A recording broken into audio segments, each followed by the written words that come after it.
नाशिक शहर व परिसरात पावसाची संततधार सुरूच आहे। गंगापूर धरणाच्या पाणी पातळीतही वाढ झाल्याने प्रशासनाकडून मोठ्या प्रमाणात पाण्याचा विसर्ग सुरू आहे। आज दुपारी गंगापूर धरणातून 6160 क्युसेक पाणी सोडण्यात आल्याने गोदावरीला पूर आला आहे।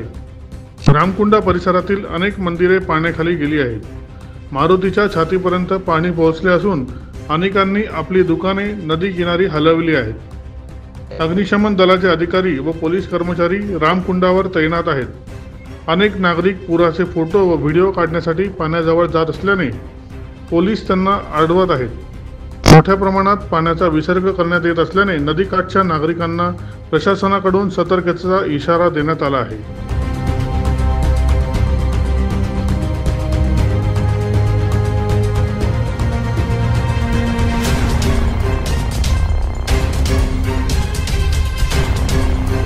दैनिक भ्रमर, नाशिक।